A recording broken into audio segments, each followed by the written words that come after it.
सुबह करीब 11 बजे के आसपास का समय होता है। एक लड़की जो दिल्ली एयरपोर्ट के बाहर खड़ी होकर के शायद टैक्सी का इंतजार कर रही होती है। उसके पास में एक बहुत ही सुंदर बैग होता है और बैग में काफी सारा उसका सामान होता है। तभी जो एक लड़का होता है उसके पास में आता है और अचानक उसके बैग को लेकर के भाग जाता है। जैसे ही लड़की उस लड़के को देखती है, उसको तो कुछ देर के लिए कुछ समझ में ही नहीं आता है और वो उस लड़के को अवाक देखती ही रहती है कि आखिरकार उसके साथ में हुआ क्या है। तभी उससे कुछ दूरी पर जो एक लड़का खड़ा होता है जिसका नाम मोहन होता है। मोहन तुरंत यह समझ चुका होता है कि शायद ये कोई चोर है और इस लड़की के साथ में जो इसका बैग चुरा करके भाग रहा है। तुरंत वो जो मोहन होता है उस लड़के का पीछा करता है और पीछा करने के बाद में जैसे ही वो कुछ दूर तक उस लड़के के पीछे भागता है, तभी जो वो चोर होता है वो ये समझ जाता है कि शायद अब वो भाग नहीं पाएगा और पकड़ में आ जाएगा। इस वजह से वो जो चोर होता है उस बैग को छोड़ करके भाग जाता है। अब मोहन जो होता है उस बैग को उठाता है और बैग को लेकर के उस लड़की के पास में आता है और उस लड़की को वो बैग देता है और उससे कहता है कि मैडम जी, ये अपना लीजिए, ये अपना सामान ले लीजिए। तभी जो वो लड़की होती है वो मोहन से इतना ज्यादा खुश होती है कि खुश होने के बाद में वो मोहन को कुछ पैसे देना चाहती है, कुछ इनाम देना चाहती है। पर मोहन जो होता है वो कहता है कि नहीं मैडम जी, हमें ये पैसे नहीं चाहिए, ये हमारा फर्ज है, आपकी मदद करना हमारा फर्ज है, इसलिए ये जो पैसे हैं ये आप रख लीजिए। हमने आप पर कोई एहसान नहीं किया है, आप हमारे देश पे आई हैं, आज आप हमारे मुल्क पर आई हैं, इसलिए आप हमारे देश की मेहमान हैं, आप हमारी मेहमान हैं। जैसे ही वो लड़की मोहन के मुंह से इन शब्दों को सुनती है, सुन करके वो खुश हो जाती है और उसके बाद में उस लड़की के साथ में क्या होता है ये सब जानने के लिए इस कहानी को लास्ट तक जरूर सुने। तो आदाब, नमस्कार, सत श्री अकाल, मैं सागर पटेल। दोस्तों, बस आप लोगों से एक छोटा सा निवेदन करते हैं कि अगर अभी तक आप लोगों ने मेरे इस चैनल को सब्सक्राइब नहीं किया है तो मेरे इस चैनल को सब्सक्राइब कर, आप लोगों को ये कहानी अच्छी लगे तो इसे एक लाइक कर, अपने दोस्तों को शेयर कर और कमेंट में अपनी राय हमें जरूर दें कि आखिरकार आप लोगों को यह कहानी कैसी लगी। दोस्तों, रूस से एक लड़की, रशियन लड़की जो घूमने के लिए इंडिया आती है, वो दिल्ली एयरपोर्ट के बाहर खड़ी होती है और जैसे ही वो किसी टैक्सी का, किसी साधन का इंतजार कर रही होती है, उसी समय जो उसके पास में एक बैग होता है, बहुत खूबसूरत बैग होता है और उस बैग के अंदर उसके सारे कपड़े होते हैं, सामान होते हैं, पैसे होते हैं, जेवरात होते हैं, उसकी सारी चीजें होती हैं। तभी जो एक चोर होता है उसकी नजर जब उस लड़की पर पड़ती है तो वो समझ जाता है कि ये जो लड़की है ये इंडिया की नहीं है, ये कहीं बाहर देश की लड़की है, किसी बाहर मुल्क की लड़की है। और ये देख करके उसकी नीयत खराब हो जाती है, क्योंकि वो समझ जाता है कि इस लड़की के बैग में जरूर बहुत सारे पैसे होंगे और बहुत सारा सामान होगा। वो तुरंत उस लड़की की अकेले का फायदा उठा करके उस लड़की के बैग को लेकर के भागने लगता है। पर जैसे ही उस लड़की की नजर उस अपने सामान पर पड़ती है, अपने बैग पर पड़ती है, वो समझ ही नहीं पाती है कि आखिरकार उसके साथ क्या हो रहा है। वो बस उस लड़के को देख रही होती है जो उसका बैग लेकर के भाग रहा होता है। तभी उसी एयरपोर्ट पर कुछ दूरी पर एक लड़का बैठा होता है जिसका नाम मोहन होता है। मोहन तुरंत समझ जाता है कि आखिरकार ये जो व्यक्ति है, ये जो लड़का है, इस लड़की का सामान लेकर के भाग रहा है। वो तुरंत उस चोर का पीछा करने लगता है। जैसे ही वो उस चोर के पीछे कुछ दूर तक भाग करके जाता है तो वो जो चोर होता है, क्योंकि बैग काफी भारी होता है, बैग को ले करके भागना इतना आसान नहीं होता है, इसलिए वो समझ जाता है कि शायद अगर वो बैग को ले करके भागेगा तो पकड़ जाएगा और अगर पकड़ जाएगा तो पब्लिक फिर उसको बहुत ही बुरी तरीके से मारेगी। इसलिए वो बैग को छोड़ देता है, बैग को छोड़ करके वहां से फरार हो जाता है। अब जो मोहन होता है उस बैग को उठाता है, बैग को लेकर के आता है और उस लड़की के पास उस बैग को देता है और कहता है कि मैडम जी, ये आपका सामान है, आपका बैग है, आप इसको रख लीजिए।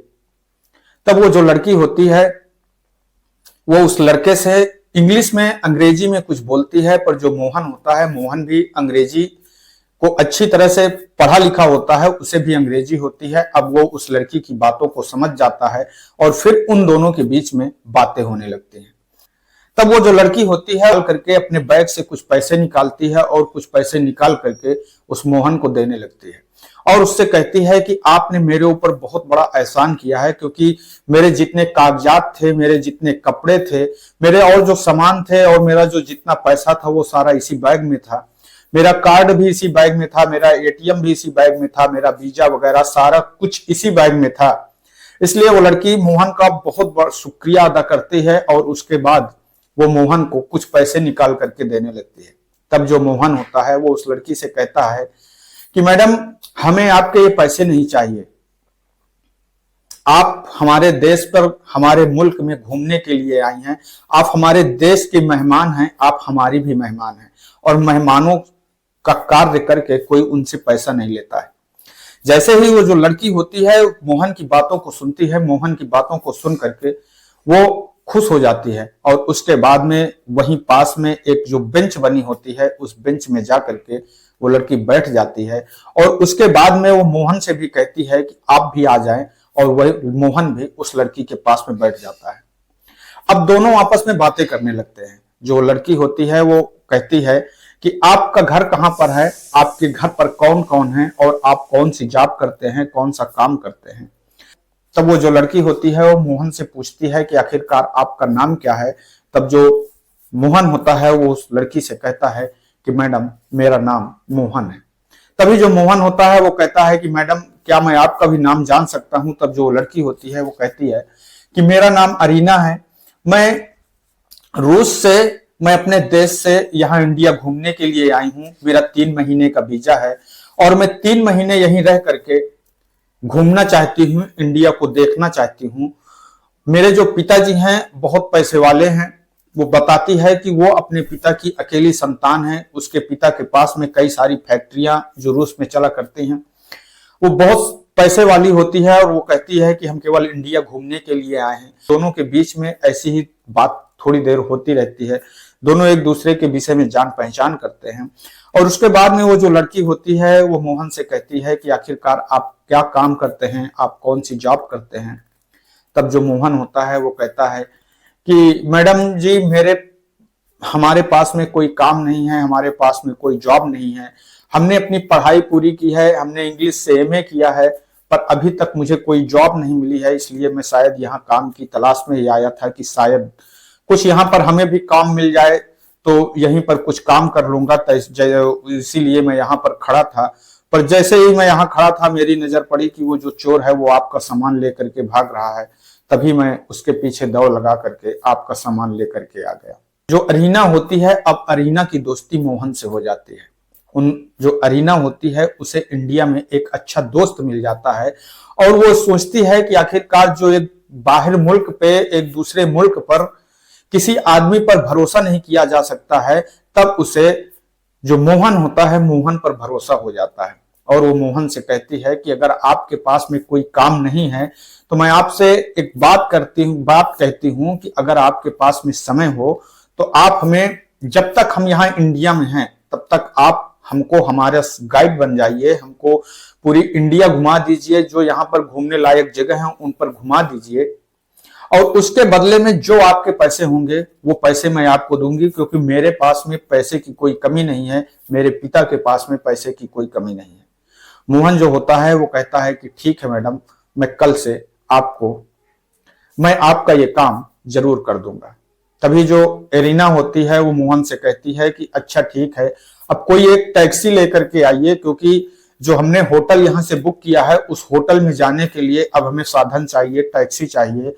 तब जो मोहन होता है उस स्टेशन से बाहर निकलता है और उस हवाई अड्डे से बाहर निकलता है और बाहर निकल करके वहां पर जो तमाम सारी टैक्सियां खड़ी होती हैं उन टैक्सी वालों के पास में जाता है, उनसे बात करता है और बात करने के बाद में वो थोड़ी देर में वहां पर टैक्सी लेकर के आ जाता है। अब अरीना और मोहन उस टैक्सी पर बैठ जाते हैं और बैठने के बाद में जो होटल अरीना बुक करती है उस होटल में वो मोहन को अपने साथ ले जाती है और उसके बाद में वो जो टैक्सी वाला होता है उस टैक्सी वाले को अरीना पैसा देती है। पैसा देने के बाद में जो टैक्सी वाला होता है उससे अरीना ये बात करती है कि अगर आपके पास में समय हो तो आप हमें डेली घुमाने का काम करिए, आपके भी जितने पैसे होंगे वो आपको हम देंगे। तब जो टैक्सी वाला होता है वो कहता है कि ठीक है मैडम। अब अरीना उसको दूसरे दिन सुबह 10 बजे का समय देती है कि आपको ठीक 10 बजे यहां पर आ जाना है। टैक्सी वाला कहता है कि ठीक है मैडम।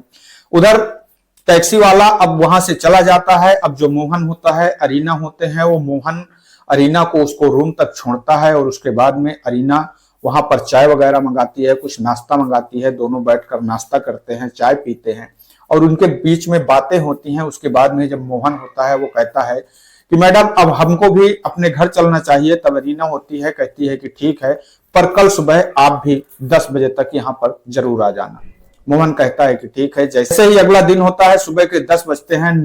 10 बजे से 5 मिनट पहले ही जो मोहन होता है वो अरीना के होटल में पहुंच जाता है। उसके बाद में अरीना जो होती है वो तैयार होती है और तैयार होने के बाद में उस टैक्सी में बैठ करके फिर मोहन अरीना को दिल्ली घुमाने लगता है। जो लाल किला है, इंडिया गेट है, ऐसी जगहों पर जितनी भी दिल्ली की घूमने लायक जगह होती हैं उन जगहों पर घुमाने लगता है। और घूमते वक्त जो अरीना होती है वो मोहन के साथ में बहुत खुश होती है। जब उसे किसी चीज की भूख लगती है, किसी होटल में रुकती है, खुद खाती है और मोहन को भी खिलाती है और उस ड्राइवर को भी खिलाती है।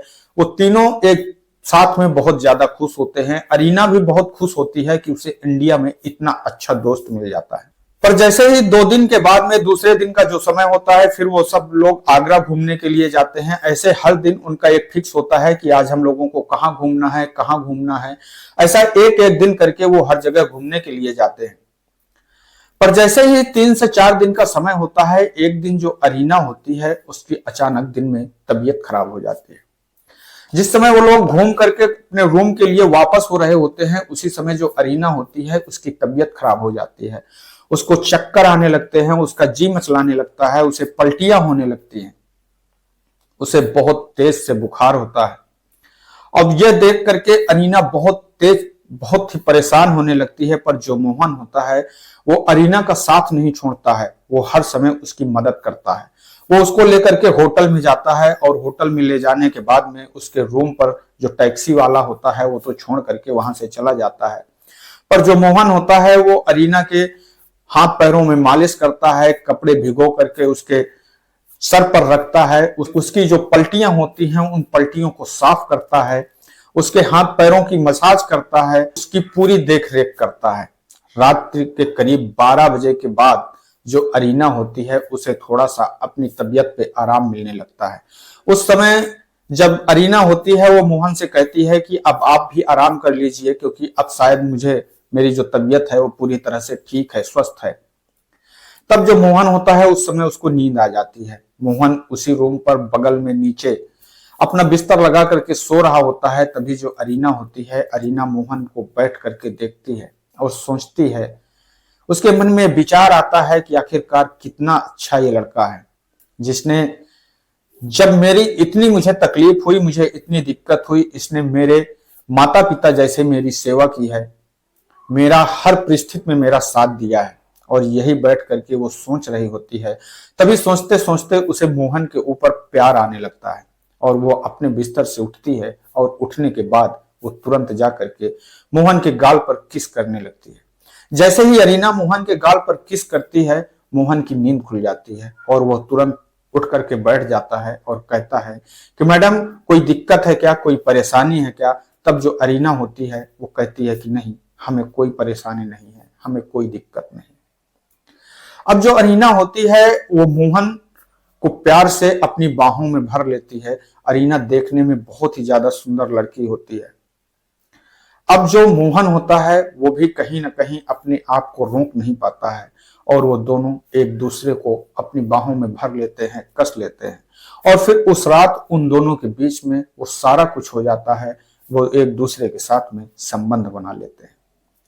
अब जो अरीना होती है वो मोहन से कहती है कि मैं आपसे बहुत ज्यादा प्यार करती हूँ, मैं आपको बहुत ज्यादा पसंद करती हूँ, मैं आपसे शादी करना चाहती हूँ। मोहन होता है वो कहता है कि मैडम अभी मैं ये फैसला इतनी जल्दी आपको नहीं दे सकता हूं, क्योंकि मेरे घर में मेरी छोटी बहन है, मेरी माँ है। दरअसल दोस्तों, मोहन के जो पिता होते हैं उनकी मृत्यु हो चुकी होती है। मोहन के परिवार में मोहन की माँ होती है और मोहन से छोटी उसकी 2 बहन होती हैं। अब मोहन की यह जिम्मेदारी होती है कि उसकी जो बहनें हैं उनकी परवरिश करना, उनकी शादी करना, क्योंकि मोहन की जो माँ होती है वो दूसरों के घर पे काम कर करके वो अभी तक मोहन को पढ़ाती थी, अपनी बेटियों को पढ़ाती थी। पर मोहन जब अब बड़ा हो जाता है तो वो सोचता है कि हमें अपनी माँ के कुछ हाथ बटाने चाहिए, इसलिए जब तक उसके पास में नौकरी नहीं होती है वो काम की तलाश पर निकल पड़ता है। अब उन दोनों के बीच में दोस्ती हो जाती है। दोनों, अब मोहन जो होता है, अब उन दोनों के बीच में दोस्ती हो जाती है। पर वो जो लड़की होती है, अरीना होती है, वो मोहन से कहती है कि देखो, आपको परेशान होने की कोई जरूरत नहीं है, हमारे पास में बहुत सारा पैसा है, हमारे पिता के पास में बहुत सारा पैसा है, आपको जितने पैसे की जरूरत होगी उतना सारा पैसा आपको मिलेगा, आपको केवल मेरे से शादी करना है। अब इस बीच उन दोनों के बीच में संबंध बनने लगते हैं, वो दोनों रिलेशनशिप में रहने लगते हैं। अब 3 महीने तक अरीना इंडिया में रहती है और 3 महीने लगातार उस होटल में अरीना के साथ में, मोहन के साथ में, एक दूसरे के साथ में हर रोज संबंध बनने लगते हैं, हर रोज वो मौज मस्ती करने लगते हैं। और अरीना भी मोहन से बहुत ज्यादा खुश होती है और मोहन भी जो मन ही मन अरीना को चाहने लगता है और वो भी अरीना को देख करके बहुत ही ज्यादा खुश होता है, क्योंकि अरीना एक रसियन लड़की होती है, बहुत ही सुंदर लड़की होती है। जैसे ही 3 महीने का समय बीतता है, अब जो अरीना होती है उसका जो वीजा होता है वो खत्म होने वाला होता है। अब वो उसे अपने देश वापस जाना होता है। तब वो अपने पिता को फोन करती है और पिता से फोन करके वो कहती है कि पिताजी, हमें एक लड़का इंडिया में पसंद आ गया है, हम उससे शादी करना चाहते हैं, जो बहुत ही सुंदर है। तब जो अरीना के पिता होते हैं वो उससे कहते हैं कि बेटी, आपकी जो पसंद है वो हमारी पसंद है, अगर आप इंडिया में शादी करना चाहती हैं तो हमें कोई इतराज नहीं है, बस आपको यहां आकर के उस लड़के को रहना पड़ेगा, क्योंकि यहां पर जो हमारा इतना बड़ा बिजनेस है उसकी जिम्मेदारी केवल आपकी है और जो आपका पति होगा उसकी है, क्योंकि जो अरीना होती है वो अपने पिता की इकलौती संतान होती है। तब वो कहती है कि ठीक है, ऐसा ही होगा। और फिर वो मोहन से कहती है कि शादी करके आपको हमारे वतन में रहना होगा, हमारे देश में रहना होगा। तब जो मोहन होता है वो कहता है कि हम आपसे शादी तो कर लेंगे, पर हमारे ऊपर बहुत सारी अभी जिम्मेदारियां हैं और उन जिम्मेदारियों को निभाना है। अभी हमारी बहनें हैं, उनकी हमें शादी करना है, अभी हमारी एक वृद्ध माँ है। तब जो अरीना होती है वो कहती है कि आप इसके लिए परेशान न हो। वो तुरंत अपने पिता को फोन करती है और पिता को फोन करके वो कहती है कि आप पिताजी मोहन का भी वीजा बनवा दीजिए, क्योंकि मोहन हमारे साथ में आएगा। और वो मोहन के घर वालों से, मोहन के माता से बात करती है, मोहन की बहन से बात करती है और वो कहती है कि माताजी, अब आज के बाद में ये जो बहनें हैं ये मेरी बहनें हैं, इनकी शादी करना मेरी जिम्मेदारी है और हम आप लोगों को इतना पैसा देंगे, मोहन को हम इतना पैसा देंगे कि आज के बाद जितना भी हमारा वहां पर बिजनेस है वो सारा बिजनेस मोहन का भी है, इसलिए आप लोगों को परेशान होने की जरूरत नहीं है। तब जो मोहन की माँ होती है वो भी अपने बेटे से कहती हैं कि बेटा, अगर तुम्हें कोई लड़की इतना प्यार करती है, तुम्हें इतना दिल जान से चाहती है, तो आपको उसके अरमान को तोड़ना नहीं चाहिए। और वो मोहन को इजाजत दे देती हैं कि आपको उसके साथ में उसके देश, उसके वतन चले जाना चाहिए। अब मोहन और अरीना, क्योंकि जो अरीना के पिताजी होते हैं बहुत पैसे वाले होते हैं, वो तुरंत वहां से 10-15 दिन का समय लेते हैं और 10-15 दिन का समय लेने के बाद में वो वहां से वीजा बनवाते हैं और वीजा बनवा करके वो मोहन का वीजा भी भिजवा देते हैं। अब अरीना और मोहन दोनों एक साथ अपने देश चले जाते हैं और वहां पर 1 साल तक वो दोनों एक साथ रहते हैं। जैसे ही जो मोहन होता है वो अरीना के पिता से मिलता है, अरीना के पिता भी मोहन को देख करके, उसके स्वभाव को देख करके बहुत ही ज्यादा खुश होते हैं। और उसके बाद में, क्योंकि अब वो जो अरीना होती है अपने पिता की इकलौती संतान होती है, इसलिए अरीना के पिता अब जो पूरी बिजनेस की जिम्मेदारी होती है वो अरीना को ही सौंप देते हैं, उसके पति मोहन को ही सौंप देते हैं। अब उसके बाद में 1 साल के बाद में जो मोहन होता है वो अपने घर वापस लौट करके आता है, साथ में अरीना भी आती है और वो लगभग 3 से 4 महीने वो दोनों इंडिया में रुकते हैं और जो मोहन होता है इन्हीं 3-4 महीनों में अपनी जो सिस्टर होती हैं उनके लिए एक अच्छा लड़का देखता है और अच्छा लड़का देख करके उन अपनी दोनों बहनों की शादी कर देता है और शादी करने के बाद में वो फिर अपनी माँ को लेकर के अपने साथ परीना के साथ वापस चला जाता है। उसके कुछ दिन के बाद में जो अरीना होती है वो प्रेग्नेंट हो जाती है और फिर उन्हें एक बेटा होता है। इस तरीके से जो उन लोगों का परिवार होता है वो पूरी तरह से भर जाता है और वो सब एक साथ मिल करके बड़ी ही खुशी खुशी अपना जीवन काटने लगते हैं। दोस्तों, इस कहानी को सुनाने का उद्देश्य किसी को दुख पहुंचाना नहीं है, किसी को ठेस पहुंचाना नहीं है, बल्कि आप लोगों को सजग करना है, सतर्क करना है। मैं आपका दोस्त सागर पटेल इन्हीं शब्दों के साथ में आपसे विदा लेते हैं। कल फिर मिलेंगे किसी एक नई कहानी के साथ में। तब तक के लिए नमस्कार, जय हिंद, जय भारत।